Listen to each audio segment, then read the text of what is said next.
नमस्कार। दीपावली पर्व की हमारे सभी दर्शकों को बहुत बहुत शुभकामनाएं।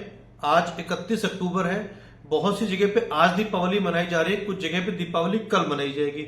जिन जगह पे आज दीपावली मनाई जा रही है उन वहां पे हम सभी से निवेदन ये करेंगे, सुरक्षित दीपावली मनाएं, ग्रीन पटाखे जलाएं, कोशिश करें पटाखे ना ही जलाएं, क्योंकि पटाखों से कहीं ना कहीं पोल्यूशन फैलता है। लेकिन अगर फिर भी अगर आपकी इच्छा है पटाखे जलाने की तो ग्रीन पटाखे ही जलाएं और सुरक्षित दीपावली मनाएं। कोई ऐसी घटना ना हो, अपनी घटना घटे कि वो खबर बन जाए, ऐसी स्थिति ना आने पाए। क्योंकि अभी थोड़ी देर पहले की बताऊं बात आपको, कानपुर में एक पटाखा घर में ब्लास्ट हुआ जहां पे कुछ लोगों की जान चली गई है। अभी ये खबर अपडेट हो रही है, जैसे खबर पूरी अपडेट होगी वो खबर भी आपको बताई जाएगी।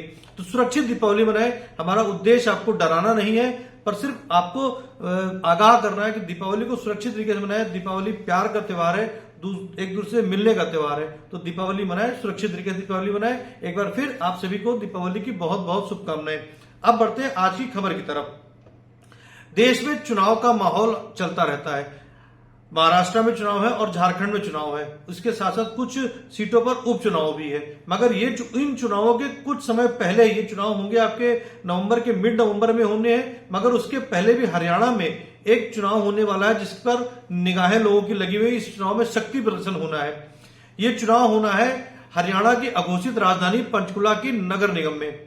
ना तो इस चुनाव में जनता ने हिस्सा लेना है। ये चुनाव जो होगा पार्षदों के बीच में होगा। पंचकुला नगर निगम में 5 साल का कार्यकाल का लगभग 3 साल 10 महीने बीत चुके हैं। और इस चुनाव में अब जो चुनाव होना है वो डिप्टी मेयर और सीनियर डिप्टी मेयर का चुनाव होना है। अब पहले आंकड़ों की बात बताए थे। पंचकुला नगर निगम में 20 पार्षद हैं और 1 मेयर साहब हैं, यानी टोटल 21 लोगों का निगम है। तीन मनोनीत पार्षद जो वोटिंग का अधिकार नहीं रखते हैं, विधायक हैं जो कांग्रेस कोटे से हैं और सांसद कांग्रेस कोटे से हैं। इन दोनों के वोट नहीं है। वोटिंग राइट की अगर बात करें तो सिर्फ 21 वोट होते हैं, जो 20 पार्षद मनोनीत 20 पार्षद जनता के चुने नुमाइंदे हैं और 1 मेयर है। अब पहले आपको बताते हैं कि भाजपा के कोटे में कितने पार्षद हैं और कांग्रेस के कोटे में कितने पार्षद हैं, जेजेपी के कितने पार्षद, निर्दलीय कितने जीते हुए हैं। आज की तारीख की अगर बात करें तो भाजपा के कोटे में 8 पार्षद हैं, कांग्रेस के कोटे में 9 पार्षद हैं, जेजेपी के 2 पार्षद हैं और 1 पार्षद निर्दलीय नजर आ रही है। कुछ समय पहले तक अगर बात करें तो भाजपा पंचकुला नगर निगम में बहुमत में हुआ करती थी, यानी कि हरियाणा विधानसभा चुनाव हुए थे 5 अक्टूबर को। उस समय उसके कुछ समय पहले तक हरियाणा में पंचकुला नगर निगम में भारतीय जनता पार्टी पूर्ण बहुमत में थी नगर निगम के अंदर। मगर ऐसा घटनाक्रम हुआ, ऐसी हवा चल रही थी कि कांग्रेस की हवा चल रही थी। कुछ पार्षदों को लगा कि हवा कांग्रेस की है तो सरकार कांग्रेस की आएगी, तो उन्होंने पाला बदल लिया और वो कांग्रेस का उन्होंने दामन थाम लिया। इनमें से एक पार्षद थे जो भाजपा के कोटे से जीत कर आए थे, वार्ड नंबर 13 से पार्षद सुनील सिंगला। ये भाजपा के कोटे से जीत कर आए थे, मगर इनको लगा कि हवा बयार जो है वो कांग्रेस की बह रही है, तो इन्होंने कांग्रेस का दामन थाम लिया था। वार्ड 19 की पार्षद थी जो 2021 के चुनाव में निर्दलीय तौर पर जीतकर आई थी, लेकिन कुछ निर्दलीय चुनाव जीतने के कुछ समय बाद उन्होंने भाजपा का दामन थाम लिया था, भाजपा का फटका पहन लिया था। पर जब उन्होंने देखा कि बयार कांग्रेस की बह रही है तो उन्होंने भी भाजपा का दामन छोड़ करके कांग्रेस का हाथ पकड़ लिया था।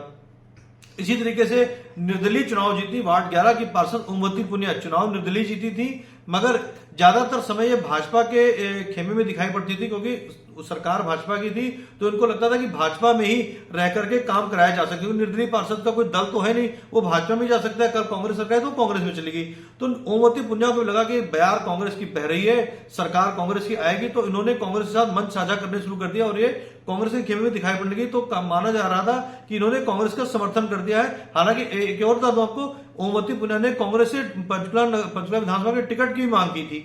ओमवती पुनिया दावेदार थी टिकट की भी कांग्रेस कोटे से, पर टिकट नहीं मिली। कांग्रेस के साथ उन्होंने मंच साझा किया, कांग्रेस के जो उम्मीदवार उनको समर्थन दिया। तो ये कह सकते हैं कि ओमवती पुनिया कांग्रेस के पक्ष में है। जब 2021 में चुनाव हुए थे तो कांग्रेस के 7 पार्षद जीत करके आए थे। सुनील सिंगला चले गए, 8 हो गए, और जो वार्ड 19 की पार्षद थी और वार्ड 11 से पार्षद ओमवती पुनिया, इनको मिला के आज 10 पार्षद हो गए हैं। इधर अगर बात करें भाजपा की तरफ, तो भाजपा के 8 पार्षद हो गए, जीत करके 10 आए थे और एक मेयर थे। टोटल 11 थे एक सदन में, लेकिन आज की तारीख में 8 पार्षद हैं और एक मेयर। पहले आपको बता दूं भाजपा की तरफ से कौन कौन से पार्षद, किस किस वार्ड से, और कांग्रेस के कौन कौन से वार्ड से पार्षद हैं। इसी कड़ी में 2 पार्षद जेजेपी के भी हैं, जो पंचला नगर निगम में। कभी जेजेपी भाजपा की सहयोगी हुआ करती थी हरियाणा में, पर पिछले साल की अगर इसी साल की बात करें, फरवरी में गठबंधन टूट गया था, उसके बाद से गठबंधन अलग हुआ, पार्षद अलग, जेजेपी अलग हुई और भाजपा अलग हुई। पहला बताते कि किस वार्ड से कौन सा पार्षद है। वार्ड नंबर 1 की बात करें तो वार्ड नंबर 1 से नरेंद्र लुबाना है, जो भाजपा के कोटे से हैं। वार्ड नंबर 2 से सुरेश कुमार वर्मा है, भाजपा कोटे से हैं। वार्ड नंबर 3 से रितु गोयल है, भाजपा कोटे से हैं। वार्ड नंबर 4 से सोनिया सूद है, भाजपा कोटे से हैं। वार्ड नंबर 5 से जय कौशिक है, ये भाजपा कोटे, मतलब 1 से लेकर 5 तक भाजपा का पूरा जलवा है।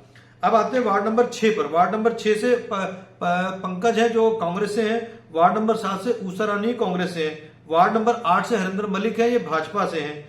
वार्ड नंबर 9 की बात करें तो वार्ड नंबर 9 से जेजेपी से है राजेश कुमार। वार्ड नंबर 9 ध्यान रखिएगा, जेजेपी से राजेश कुमार कोटे से है। अब वार्ड नंबर 10 की बात करें तो वार्ड नंबर 10 से जो पार्षद है ये कांग्रेस से गुरमेल कौर।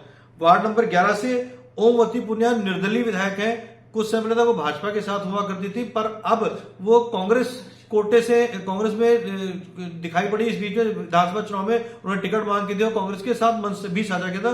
तो ये कहा जा सकता है कि वो कांग्रेस को ही समर्थन देगी। मगर चूंकि नगर परिषद, नगर निगम में deputy mayor, chief deputy mayor के चुनाव होने, तो ये ऊंट किस करोड़ भी बैठ सकता है। अभी आगे पूरी आपको कहानी समझ में आएगी किस तरीके से होगा।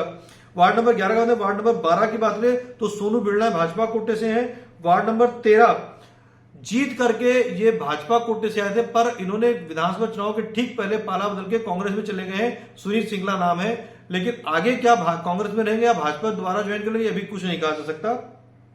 फिलहाल कांग्रेस में है। वार्ड नंबर 14 जेजेपी कोटे में है सुशील गर्ग नरवाना। सुशील गर्ग नरवाना ने विधानसभा में विधायक पद के एमएलए के लिए चुनाव भी लड़ा था, हार गए थे, अलग बात है। लेकिन वार्ड नंबर 14 से जेजेपी कोटे, मतलब जेजेपी में दो पार्षद, वार्ड नंबर 9 और वार्ड नंबर 14। वार्ड नंबर 15 की बात करें तो कांग्रेस कोटे में है गौतम प्रसाद। वार्ड नंबर 16 भाजपा से है राकेश कुमार। वार्ड नंबर 17 कांग्रेस कोटे से है अक्षयदीप चौधरी। वार्ड नंबर 18 की बात करें तो वार्ड नंबर 18 जो है 16 का, तो वार्ड नंबर 17 अक्षयदीप चौधरी हो गए। वार्ड नंबर 18 की बात करें तो संदीप सोही है कांग्रेस कोटे से। वार्ड नंबर 19 मैंने पहले बताया निर्दलीय उम्मीदवार है परमजीत कौर, पहले भाजपा में थी, फिर उन्होंने इस चुनाव में, विधानसभा चुनाव में कांग्रेस खेमा ज्वाइन कर लिया है। और वार्ड नंबर 20 से सलीम खान है, जो कांग्रेस से ही जीत करके आए हैं और सदन में नेता भी है, नेता सदन है नगर निगम के अंदर। अब बात करते हैं कि आखिरकार कैसे चुनी जाएगी सरकार, क्योंकि कांग्रेस भाजपा के पास में आज की तारीख में 8 पार्षद हैं, एक मेयर का वोट मिला तो 9 है। अगर कांग्रेस तरफ देखें तो कांग्रेस की तरफ से वैसे तो 7 पार्षद जीत के आए थे, एक अगर सुनील सिंगला को मान लेते तो 8 पार्षद हैं। 2 जो गाड़ी फंसी वो निर्दलीय उम्मीदवार हैं। हालांकि कांग्रेस अपनी छाती ठोक रही है कि हमारे साथ 2 पार्षद निर्दलीय, वो भी हमारे साथ हैं, 10 पार्षद हैं। परंतु ये जो निर्दलीय पार्षद है, खेल यहीं पे है सारा का सारा। निर्दलीय पार्षद किसी के भी नहीं है, वो कांग्रेस के भी साथ हो सकते हैं और भाजपा के भी साथ हो सकते हैं। जब निर्दलीय पार्षदों ने पाला बदला था तब उनको लगा था कि बयार कांग्रेस की है, सरकार कांग्रेस में नहीं, इसलिए आने वाले वक्त में जो काम होंगे वो कांग्रेस में होंगे। पर खेल उल्टा पड़ गया। पंचला विधानसभा से जो विधायक साहब जीते वो कांग्रेस कोटे से जीत गए चंद्रमोहन, और सरकार बन गई भाजपा की। अब पार्षदों के सामने ऐसी दुविधा की स्थिति फंस गई, खासतौर से इन 3 पार्षदों के सामने।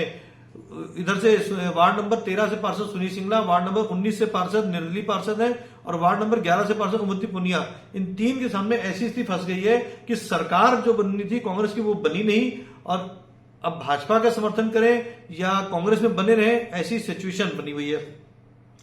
अब 4 नवंबर को सीनियर डिप्टी मेयर और डिप्टी मेयर के चुनाव होने हैं। भाजपा किसी भी कीमत पर इस सीट को छोड़ना नहीं चाहती। किसी भी तरीके से येन केन प्रकारेण भाजपा को इस बात की उम्मीद है कि क्रॉस वोट कांग्रेस में होंगे ही होंगे, जिसकी वजह से उन्हें वोट मिलेंगे, क्योंकि कांग्रेस के पार्षद, हर एक कांग्रेस का पार्षद अपने आप को सीनियर डिप्टी मेयर बनते देखना चाहता है। वहीं बीजेपी की निगाह जेजेपी के 2 वोटों पर भी है। अगर ये 2 वोट इधर आ जाते हैं तो 8 वोट पहले से ही है और 2 और आ गए तो 10 वोट हो जाते हैं।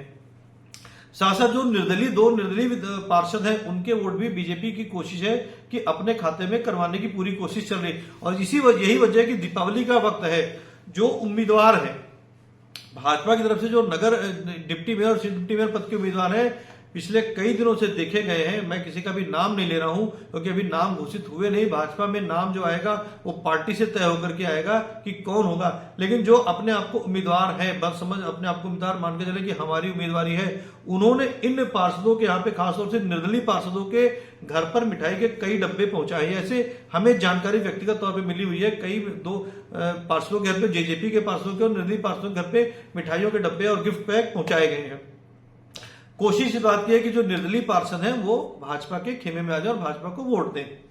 वहीं कांग्रेस की अगर बात करें, कांग्रेस खेमे से अगर बात करें, थोड़ी देर पहले मेरी कांग्रेस में खेमे में बात हुई थी, तो उनका कहना है कि भाजपा में जो 7-8 पार्षद हैं वो सारे के सारे अपने आप को सीनियर डिप्टी मेयर और डिप्टी मेयर मान के चल रहे हैं। कोई ब्राह्मण समाज का अपने आप को कहता है कि कोई कहता है मैं ब्राह्मण समाज को प्रतिनिधित्व नहीं मिला, ये कहना है उनकी तरफ से।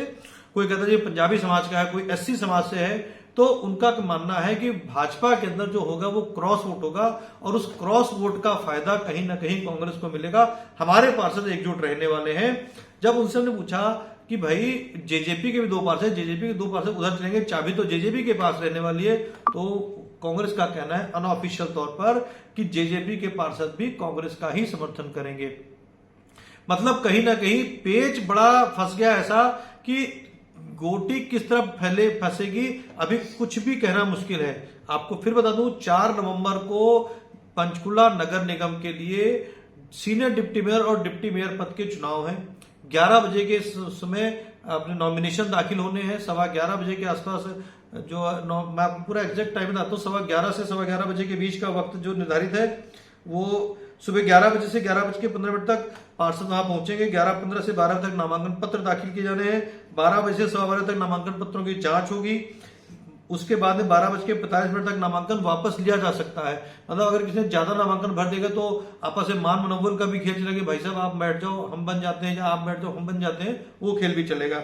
अगर फिर भी नहीं बात होती, चुनाव की नौबत आ जाती है, पहले कोशिश रहेगी भाजपा की तरफ से भी और कांग्रेस की तरफ से भी कि आपसी समझौता हो जाए और समझौते के तहत चीजें हो जाए। लेकिन अगर ऐसा नहीं होता, चुनाव की नौबत आती है, तो 12:45 से लेकर 1:30 बजे तक बैलेट पेपर सारे तैयार किए जाएंगे और 1:30 बजे से लेकर 2:30 बजे तक मतदान की प्रक्रिया संपन्न होगी। सारा कुछ होगा 4 नवंबर को किसान भवन सेक्टर 14 पंचकुला में, और 2:30 बजे के बाद में मतदान खत्म होने के अंदर तुरंत उसी वक्त इसका परिणाम घोषित कर दिया जाएगा। तो अभी सिर्फ कयास है, तमाम मीडिया अखबारों में इस तरह की खबरें चल रही हैं कि ऐसा होगा वैसा होगा, ये उम्मीदवार वो उम्मीदवार है। अभी उम्मीदवारों किसी के भी नाम सामने नहीं आए हैं।